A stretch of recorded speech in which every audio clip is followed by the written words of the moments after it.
Hopefully that was worth the wait.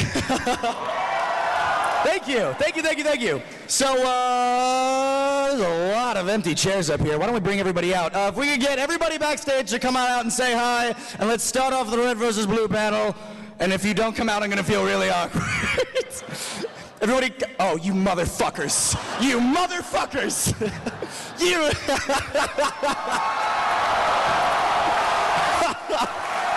You're a monster.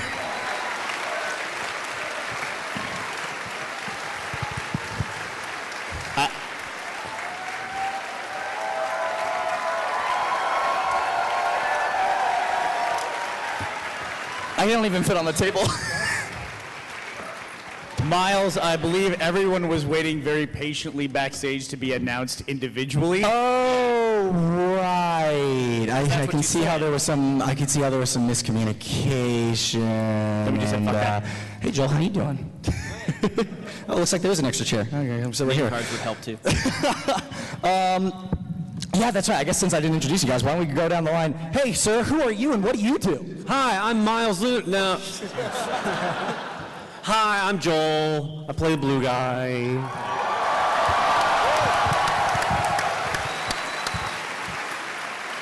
I'm Kyle Taylor, and I'm assistant director on RVB. I'm Josh Denolis. I'm a machine animator. Hello, I'm Chris Dyke, and I'm the lead animator on Red vs. Blue Season 12. My name is Gray Haddock. I play Locus. And should I? If you want to say it, you can. And General Doyle.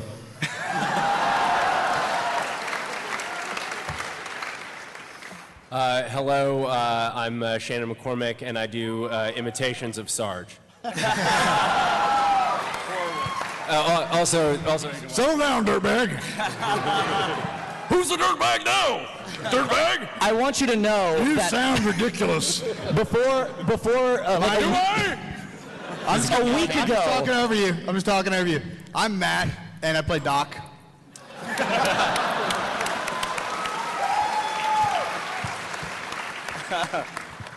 And I'm Bernie. I play Vic. Come on, dude. Matt, I want you to know that a week ago, Gus and I were taking bets on things that might happen at the RTX panel. The top two things that I suggested was that Matt will do the Sarge voice upon being introduced, and the other one was that Shannon is going to do the Sarge voice. I'm not bullshitting you right now. Thank you all for being here. Super transparent. Wait, so what'd you win from the bet? Just the fact that I know that I'm right all the time. Well, that sucks. Oh, no, it's great. It's a great feeling. Yeah. I'm gonna go ahead and hijack this thing real quick and just say how fucking funny was the writing on that. Oh, shut up. I'm all nervous now. You put me up on a pedestal like that. And thank you all for being here. Holy shit, there's a lot of you. God damn. It's really, really awesome to see that after, God, now we're going to be in 12 seasons of Red vs. Blue, that it's still got such a strong fan base and such an awesome community, and so for that, we thank you. Today, pretty much what we're going to do here is talk about stupid shit that happens while we're making the show, and at some point near the end, we're going to open it up for some Q&A. But I want to talk about not the episode that we just watched, but the episode prior to that, the episode 8 storming of the base. So we've been working a lot of crazy nights trying to get all this stuff done in time, and when you get really tired, everything becomes funny, and we've become really locked on. Yeah, Josh, you know where I'm going with this. We've become fixated with a certain sound effect. We don't know when did it start? Do you remember when it started? Oh, it started with a sponsor play. Yeah, I was editing sponsor play, and we made a stupid joke about a dubstep remix. It was a very stupid joke, and it made your eyes bleed if you watched it. Yeah, I proceeded to make 3 separate ones because we referred to it 3 separate times. And on the last one, I told Josh, I was like, Josh, we gotta have this sound effect. It's gonna really set the episode off. Can you play that for us? Like, the most obnoxious fucking sound ever created by man. It's so awesome. Which is why we had to put it in the video. I don't know why, we just became absolutely infatuated with the sound to the point where obviously you downloaded an app that does nothing but play that sound. Oh, we all downloaded You the app. downloaded the app, Carrie downloaded the app, Gray, you found the website. Yeah, but we've also been texting audio memos to each other where we record it just to make the guy, oh, he sent me an audio message, and then you play the horn sound. That's how you let us know you're close, right? Yeah. We loved it so much we decided to put it in episode 8 as that is the official alarm sound of the Federal Army of Chorus. For lunch. For lunch, yeah, that is the lunch break is over / time to party sound. Yes. And holy shit. I'm just glad to know you guys are working so hard. I'm like, Miles, is the episode finished yet? Oh no, we've been so busy. couldn't get to it. Couldn't get to it. For like a week, that was how Carrie just entered the office. We'd all be working tired, and you'd just hear, oh yeah, that was the other thing. We all then did our own version of, before we got the app, we just did our best to like reenact the sound, which led to a room full of people just going, A room full of grown men and women just going, oh, I have a beard, I guess that counts. yeah. But I don't know, man, it's like, it's in those dark times of production where you just need to latch onto something to keep you going. With Ruby, it was Epic Sax Guy, was that it? Oh, Epic, yeah. We had Epic Sax Guy. was RVB10. That was Ruby was was Psy and the coconut. Yeah, And what does the fox say? That was the Oh, other yeah, one, that's right? Oh my God! It got, and the fuck. Or the Scam Jack Drop. Burgers. Scam Drop. Yeah, is that it? Yeah, the guy that does a damn. He does a remix of a Five Guys Burgers and Fries meal review. It's just like that weird insanity is what keeps you going into the wee hours of the night to the point where you just don't feel feelings anymore, but everything's funny and it's okay. That's a great place to be. It's a good place to be. What were some moments like that for the original guys on either end of the table? When you Like, sang the damn thing just reminded me of when we were working on season 10. And I think it was episode 12, right? Wasn't it the one where Carolina? Wash, at Relic, yes, yeah. right? And I want to say Gangnam Style had just come out. Yep. And Miles was listening to it on repeat, like non-stop. He would not stop playing it. And I thought, episode 12 is going to be really weird. Because all Miles, like it's going to be a Gangnam Style episode for some reason. And then it came out as a completely different thing. It was really good. That would have been some great background music if Nico had done his own version of Gangnam We Style. started putting it in the episodes. I mean, like in the first episode of 10 is Epic Sax Guys on one of the monitors. Yeah. I can't remember, one of them is in the... Unless it's Insurgent Days. copyrighted, and then it's not. Right. At all. A highly Why would you distorted, say that, Gray? completely couple-second, completely legal parody of the... Yeah. There's also, we have a Psy joke in a Rooster Teeth production somewhere that we all made an oath never to reveal it, but there is absolutely a Psy reference in some Rooster Teeth production. I'll tell you what it is later. You're gonna hate me and you're gonna call us stupid. But yeah, so if you ever want to play the world's most difficult game of I Spy, now you can. Just watch all Rooster Teeth videos. You can go to roosterteeth.com. Also visit the store while you're there. Somewhere Miles has embedded a completely actionable Easter egg that will bring Rooster Teeth down, and he forgot to tell Matt and Bernie about it completely. Yeah. No! That's a joke. I feel like sometimes Miles and I have a conversation where Miles starts to tell me something and then realize, oh, I can't tell him that. Wait, hold on. What do you mean? Tell him off, and then you just give me this weird look, and then you go, I'll tell you later, and then you don't actually ever tell me later. Well, I'm just a ruse. You wait for me to forget, which happens pretty much instantaneously. Yeah, I have a real. Josh can attest to this. So I thought Josh was some sort of superhuman being, like the first week I worked with him, because I told him the armor set for a Federal Army soldier, and he's like, okay, cool. And then the next day we had to make another Army soldier, and I was like, well, let me pull up the spreadsheet. He's like, no, I got it. And I just like stared at him. I was like, the fuck did you just say? He's like, no, I got it. No, you fucking don't. And he's fucking made him. That's completely accurate. You saved me once before. I have a really shit memory, and I have to take, medication for stuff in the morning, and one time I took it, did some work, I was like, oh shit, I didn't take my medicine today. He was like, stop, no! You can't, don't OD, don't go out like all the celebrities. I was like, I don't know. It's because I heard over here, I heard the bottle rattle of you opening the... Of the cocaine, yeah? Yeah. Oh no! Yeah, I'm just kidding.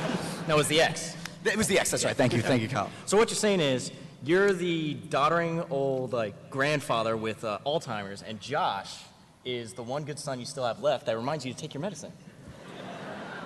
Yeah, I'm down with that. I got a spare room. You want to move in? Son, please. Don't put me in a home. You're already in the home. So, Chris, you're one of the newest additions to the RVB team. Why don't you tell us, how do we find you, man? What? How do we find you? By the way, we can't hear what the fuck we're saying up here. It all sounds like, and we just go, yeah, absolutely. You got it, Joel. But you asked how did you find me? Yeah, how do we find you? What have you done before this? All right, so I decided, okay, Rooster Teeth is the dream job. I need to get hired there. So I started, if you've seen the Minecraft Minimations from the Achievement Hunter. That's that guy! Yeah. 8 episodes. I'm not making any more until I get some time off. But I made those, showed them to, I believe, Kathleen, who showed them to Matt, and then I was brought on remotely to do the Achievement Hunter part of the RT animated recap.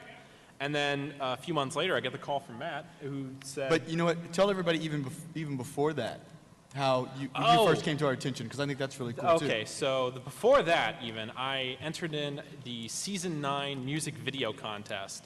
And I did what was essentially a bunch of dioramas of Tex kicking every other agent's ass in the Freelancer program.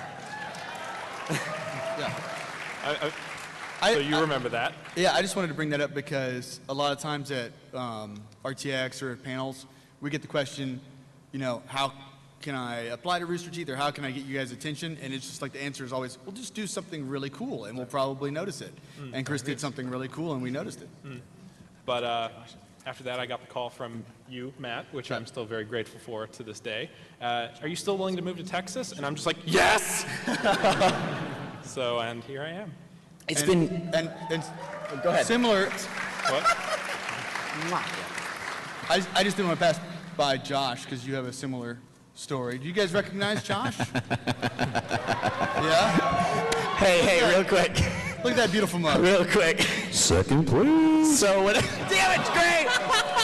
So whenever Josh is full of vinegar and being really, which is like never. Essentially, let me rephrase this. Whenever we want to fuck with Josh, let's go like, hey Josh, could you come here real quick? He's like, oh yeah, of course. I'm like, hey, remember that time you lost a $10,000 game of Tetris? No, I love you. but he got the iPad Mini. And he's You did always get the on iPad it. Mini, which I see you using frequently. So there's that. I do. I hate you, Miles. I really do. I mean, So whenever he's on the iPad Mini, it's just like, wow, second place really worked out for you, right? Yeah. The reason I actually I found you is because of you and Adam. You guys worked together on a few Let's Plays and things like that, and you came up to me. You and Adam were like, I was like, hey man, we need some machinimators. Yeah, the conversation was, Miles goes, hey, listen, I really need people for RVB, and I was working on a different project, and I said, yeah, hey, listen, don't take Josh, because I need him for this other thing. And now Josh is on RVB. Thanks, Josh. Josh was on the Gauntlet, right? He was a contestant on the Gauntlet. Right. That's where we originally found him. So what we're saying is Joel is now second place. He said you're now second place. I'll take second place. That's shots fired. See, here's the problem though. You made friends with Adam Ellis, who's the nicest guy in the world. He walked up and was like, oh, you should totally get Josh. I was like, okay. No, because it's good. We're glad he's on RVB, and because RVB is what's kind of important, right? So yeah, and I'm glad these guys are working obviously so well together, right? So it's working out. No. But to go off of that, Doreen also does hate me from taking you from live action. Doreen, by the way, is she produces like almost all of our live action stuff. She's fucking awesome, and she's helping produce RVB 12. And for the first 2 weeks that you were working in the RVB area, she would walk by and just give me this look of like absolute like you fuck. You are so fucking dead was to me. the go-to guy in my She section. came up to me, she'd go, I can't believe you took him from me. I'm like, Josh is great. She goes, oh, I know. She walked away. We're fighting over you, man. You're just so handsome. Oh man, yeah, I guess when we have a long episode, we kind of blow through stuff pretty quickly. Why don't we open the floor up to questions? We can get some lines up on either side and, holy shit, all right. Just don't kill anyone, that's all I can ask. When it comes to, shit. Wow. It's like the opening, it's like they're enacting Washington crossing the Delaware You back two there. just made the same fucking joke. Is that what you just said? Just said that joke. It's like we're both like guys who are doing comedy together. All I ask with questions, please don't ask any obvious spoiler questions, like is anybody coming back, or is this person really dead, or oh, well, maybe in love. Don't do that. Miles, I have a question. Don't. What? Where's Doc? Shut up. Jesus fucking Christ. No spoiler questions. That's really all I have to ask. But yeah, why don't we open it up with George Washington's line over here? Yes, sir. First of all, I'd just like to say thanks for making Red vs. Blue. It's an awesome show. Fantastic.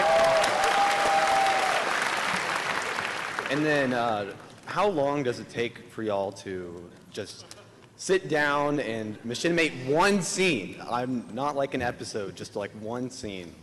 Depends on the scene. It really depends on the scene. And you know what? Things got really, what the, don't you take him from me. Don't you, I don't want to see What did he offer you? I don't want to see you around my son ever again. So, yeah, that's a difficult question to answer. It absolutely depends on the scene. I can tell you this, I kind of really regret writing armies into the fucking show. Yeah. All with that, 16 character limit, and then the fact that you're trying to control 16 characters. I constantly get the scenes with everybody on screen. That's not 16 people all the goddamn time. all. I'm like, hey, Kyle, man, I'm really swamped this week. Can you take this episode? I'm gonna not do this episode. Yeah. And unfortunately for me, I haven't read the script, so I don't know where all the characters are. Whoa. You haven't read this? I mean, Josh, you read the script, right? Yeah. Chris, you and Joel, you would. If he'd read the script, that's what that means. Kyle. Don't mess with how I work. So yeah, it really depends. For say an episode like this, once the characters all get into a set position, for example, well, I guess I shouldn't talk about that for people that weren't watching. So let's say last episode, okay, episode 8. Once all the guys are standing around talking outside the wall, that's fine. We know where everybody is. We can just cut back and forth. It's really, the comedy just comes from editing of the audio and the performance that the actors give us. Once you get into movement, that's where shit sucks. Because you have to deal with Halo 4 doing weird things sometimes, and then just complicated camera moves and stuff like that. So it really varies. I can tell you this, we can comfortably do, very comfortably do 1 episode a week. We can do 2 episodes a week. We can do 3 episodes a week, but then we start to get upset at each other, and then it just kind of goes onward from there until we're all dead. So yeah, I hope that answered your question. Thank you. It's like a hard work, so yeah. Oh, it's me. I have 2 questions for Miles. Okay. The first, no, it's not a spoiler. It's The first, what? in Project Freelancer with the AIs. What were Theta and Iota's attributes? Why the fuck are you asking me? There's someone much more qualified at the other end of the goddamn table. Oh, I did not do freelancer stuff. I'm gonna just slob that. Iota was smallness.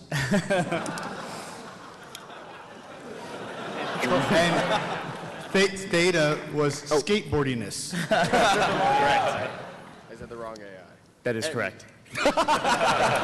So I guess that's the answer to your first question. How about the second? My second question is, will we learn any of the other Project Freelancers' names? Like we know Agent Washington is David, Tex is Allison, Washington is Reginald, etc. Maybe. It's kind of a spoiler question potentially, so I'm just gonna say, and thank you for the question. Sorry, I couldn't give you more info, man. Solid answer. I try to help the people. That's what I do. First I want to say, y'all looking good today. What's up? She wants you too, Josh. Okay, I guess my second thing is either in your character's voice or your favorite character's voice, give a message to these lovely people. Is there a camera? Just talk to people and give a message in your character or like your favorite character. Everyone just give a message to everybody. Simultaneously. Let's do it. 1, 2, 3. I'm kind of a mercenary right now. I have an issue with everything. Here's what I really want to find out. Who's going to go the longest? Who wants the most attention? And clearly it's me. That's pretty good. That was like 4-chord harmony.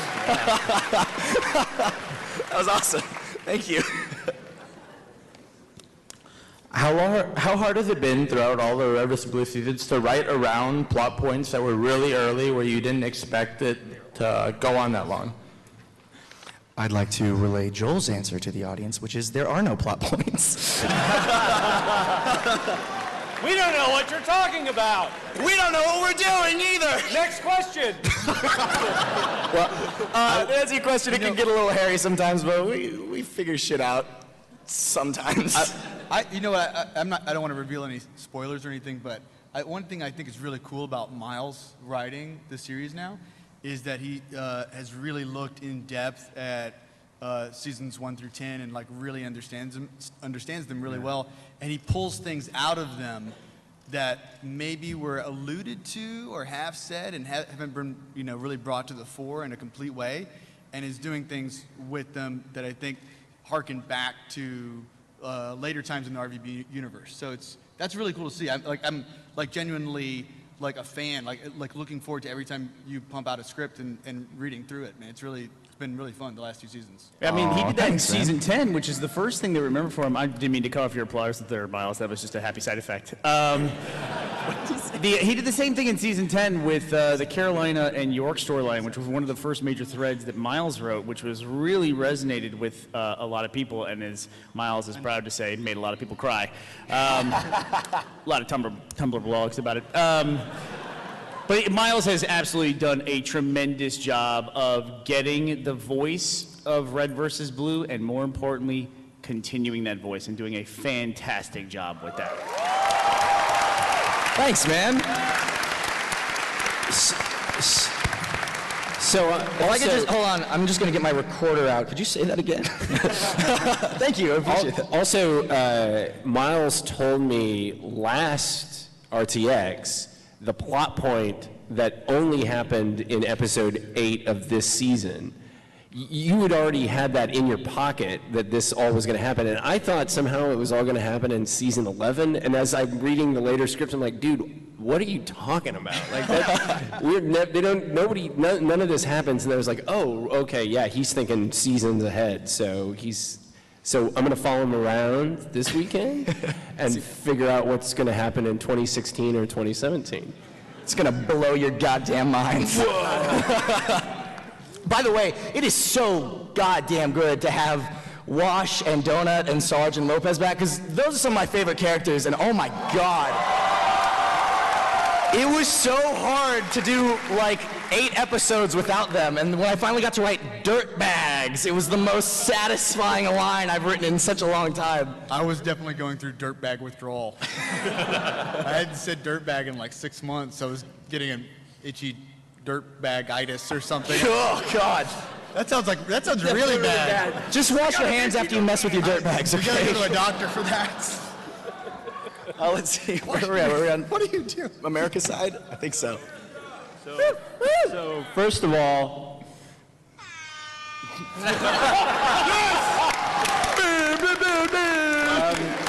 second of all, I probably wouldn't get to talk to you guys any other time, so I'm just gonna thank you. Thank you, Bernie and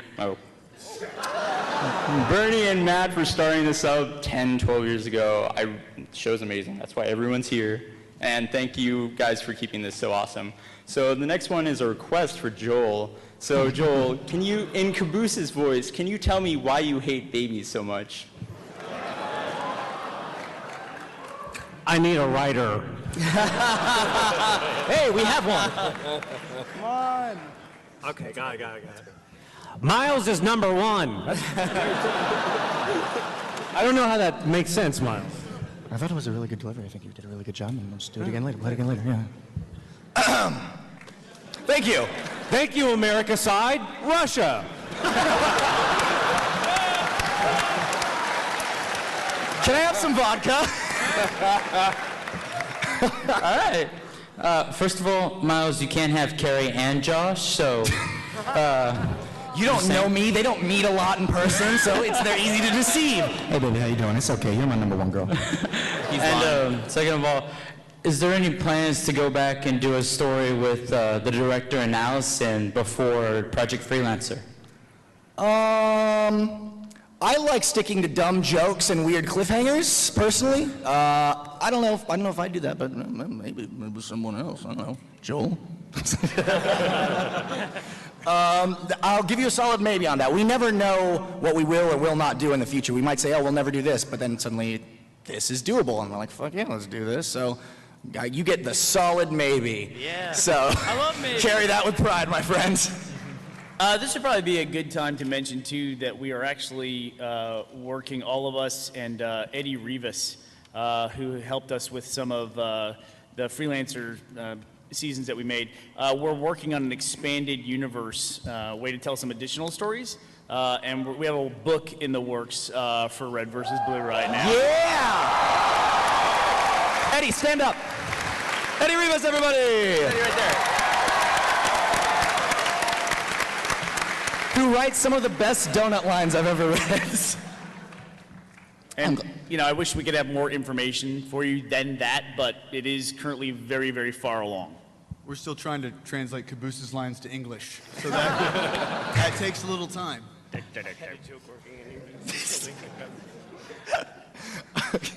Next question. Hey guys.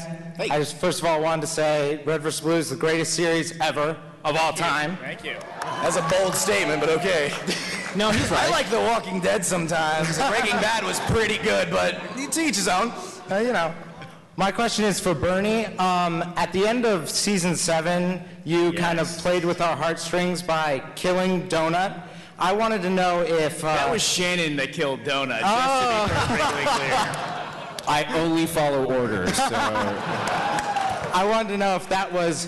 it was originally your intention to kill Donut right there, or if it was always your plan to fake us out and bring him back in season 10. I think it was George Lucas said that if you want to have someone... have the audience believe that someone is a villain, show the audience a puppy and then have that person strangle it. It's true. Donut's the closest thing we had to a puppy. Caboose is more of a cat.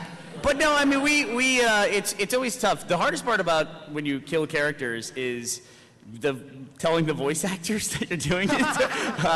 That can always be tough. But there's characters that are retired, but we kind of leave their end story, their conclusion a little ambiguous. Actually, Becca, do you want to stand up and say hello? This is Becca, who plays the voice of Sister. Oh, where is she? Yeah!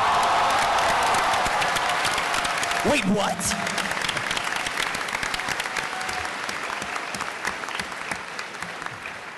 So, you know, obviously you can see she's doing fine. She's okay. And she's pregnant, so life imitates art. Method acting. All right, so I was wondering if the reason the last season or so hasn't as much CGI built in as the previous seasons was because everyone's more towards the other productions like Day 5, or you just want...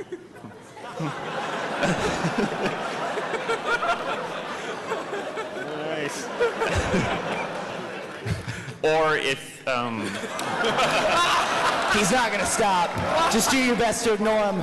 Power through it, man. It's kind of hard to, but... Or if... dang it, now I lost my question. You're fine, you're fine.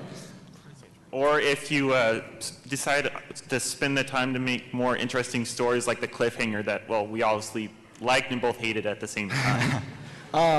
If I understood your question correctly, the question was why didn't we use as much animation in the previous season and now we're doing it now? Is that it? Well, more or less, yeah. Okay, sorry. Well, with season 11, season 11 was an interesting situation because we had just finished a decade-long story arc with the freelancers and the Reds and Blues, the director, and all these characters. And it was huge, man. I mean, Elijah Wood was in it. We had like these epic space battles, and it was insane. It was crazy. It was also impossible to top. If you're gonna try and do like a new storyline, it felt like nothing we could do could live up to what season 10 was. So we were like, okay, well then let's not try and top it. Let's just do something different. And the idea was to go back to the days of Blood Gulch. I'm a huge fan of the Blood Gulch Chronicles, and getting to do, yeah, it's fun good. Those guys, yeah, and this is some guys. Getting to do a full Machinima episode seemed just like the right thing to do. And then once things went from being a bunch of dick jokes and silly innuendos to the finale of season 11, when things took a really drastic turn, we figured moving on, it would be good to continue to do some more dramatic scenes and more powerful moments like that by going back to kind of season 8 level balance, which is one of my favorite seasons. I thought it hit the balance really, really well. Like season 10 of that, or episode 10 of that season is just like, it's great. It's a perfect blend of comedy and action. And that's kind of, what we tried to do with the first episode. The first shot of season 12 was intentionally an animated shot that was a gag. It was not action. Essentially wanted people to know, hey, animation's back, but it's not necessarily going to be only used for really, badass martial arts sequences. We're going to use it to, flip people off and do really dumb shit. Which was also that shot of Griff was a shot that we had talked about putting into season 8 and never did. Oh yeah, that's right. Yeah. So I mean, it really, but I mean, just to Miles's point, like it really is. We were striving to do a reset and a refresh and harken back to some of the Blood Gulch stuff, but also season 8 I think it's one of everybody's favorites in terms of the blend of machinima and animation, and we wanted to aim towards more of that kind of style this year. Yeah. Which I think we're headed towards. Yeah. So yeah, thanks for the question, man. Hi. I wanted to say 2 things. First, real quickly, season 11, most of it was a little bit of a sausage fest, and I really... That's classic Blood Gulch. Yeah, but we have all... Tex was packing, I'm just gonna say it. Look, she was pretty intimidating. No, I don't blame you. Most of the females are dead, whatever, but... But what I really love, Kimball and Jensen, and we have we have so many female characters now, and it's really nice. And I wanted to say that's kind of hot. Yeah, you got the Becca seal of approval. I planned to do that, and then I found out she was here. Okay. But my question is, how the Reds and Blues have their classic flags, but we don't know what the federal flag and the New Republic flag are. Can you give us, like... Okay. All right, close your eyes. I want you to close your eyes. I was hoping it wasn't a spoiler. No, it's okay, close your eyes. Close your eyes, let's do this together. Let's all close our eyes. Okay. All right, I want you to imagine a flag, okay? Okay. And it's like oh fuck, that is a flag, man. It is like, it's flapping, like the wind is going, and then you see it, right? You see the colors. The colors of the flags are like, the best colors, right? Like they're so colorful and shit, and then the symbols really tie them all together. And yeah, I think I think we all saw the same flag in our mind, so just run with that. Hey, Miles. Given the first part of that, and also what you were just doing, you should maybe talk a little bit about Dr. Gray, who we just. We have another. I can't probably say anything because never mind, because we don't want to give spoilers to the people who didn't see the stream. Never mind. Do we want to say who it is? Okay, yeah. The voice of Dr. Emily Gray is Aaron Tech. Go ahead and jump up. Yay!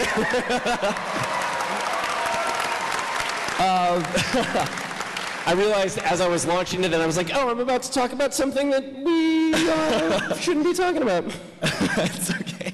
So yeah, that's one thing that's been fun is getting to do new characters to try and make people, see both of these forces in this conflict on Chorus, not just as faceless soldiers, but as people behind those, uniforms. Thank you for the question. We got we can do 2 more. Let's go. Let's do 2 more. Sorry to everybody in line, but we're already over time on this. So we can do 2 more questions. Let's do one over here. All right, Bernie, I tweeted you a spoiler question. So, Miles, what is the message of... Sorry. What is the message are you trying to bring with Red versus Blue? What message am I trying to... Yeah, for the world, There's a few, but I think, I don't know, I know the main thing is community. Okay, we're going to do 3 questions just because I also want to get that guy behind you on the mic, okay? He was a big enough asshole that I've grown to love him just a little bit. All right. Well, I don't know. I guess I could tell you some of the messages, but then I think that kind of ruins some stuff. I think everybody should drive their own message from everything. Like one of the things I took away from the first 10 seasons of RVB is it started off as kind of like a gag answer for a behind-the-scenes thing that we did. The question was, what does Red versus Blue? I was asked to sum up the plot of Red versus Blue seasons 1 through 10 in like under 3 sentences. It's supposed to be just like a throwaway gag moment, and I came up with one, but then when I thought about it, I was like, oh, that's kind of cool. One way that I like to look at the first 10 seasons of Red vs. Blue is RVB is a story about a guy that can't get over his ex-girlfriend without the help of his friends. When you think about it, it's all about him trying to let go of Tex. And the director is a version of himself that couldn't get over, and spoiler alert, that didn't turn out great. So I think everybody should draw their own conclusions, you know, see what you want to see, and then argue over who's right. Can I give you this note? Sure, come on up. While you're doing that, we're going to move to this next question. Actually, Miles, I'll be careful with the note. The tweet he sent me was just a picture of his junk, so. So, 2 quick things. I see who's the favorite then. Thanks, man. When will Red versus Blue get some more freedom? Is that really your fucking question? Yeah. Wave the flag. Second. All right, okay, now it's loud. Secondly, there's probably not time, but can I get an AWU intro? A what? An AWU intro. How about after the panel? Maybe later. After the panel? Yeah, Cool. if you want to. Don't fight for freedom, George Washington. All right, last question. We must be getting close to dinner, because when he said freedom, Matt goes, did he say burrito? All right, my question Priorities, is for, man, come on. my question's for Miles and Bernie. Miles, what did you learn from Bernie, seeing that he had so many incarnations of himself as a character, and all those other different voices he played?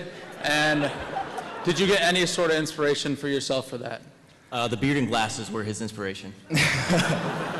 At this point, Felix is never going to die ever. I don't know. Is he also an AI? He's a ghost, actually. We're bringing ghosts back into the mix. I meant to tell you about it later. Shit, what did I learn from Bernie? I've learned a lot, like way too much shit. That could be its own panel, man. I've learned a lot from everybody at this table. I've learned a lot from you assholes. I don't know. This isn't like inspirational or anything at all. This is just factual. One thing that I learned is if you're going to tease something early, make sure you pay it off pretty quickly, because people are smarter than their YouTube comments let on, and they'll figure shit out pretty quickly, especially if you're doing a weekly release. Like, when it comes to writing, you're like, oh, this is like, you know, there's this 5-minute scene and this 5-minute scene. Bada bing, bada boom. There you go. Everybody loves it. But to the audience, it's this 5-minute scene and then 7 days to speculate and talk with everybody and figure shit out. So, yeah, it's not like the coolest, most heartfelt thing that I've learned, but it's really fucking helpful. So yeah, I think that's all the time. Yeah, we're over by like 5 minutes, but hey guys, thanks so much for coming out, man. This was really awesome. Red vs. Blue, longest running mini internet series fucking ever. It's crazy. It's the web series, and it's here just saying we love you, and I've always wanted to do this. Drop the mic.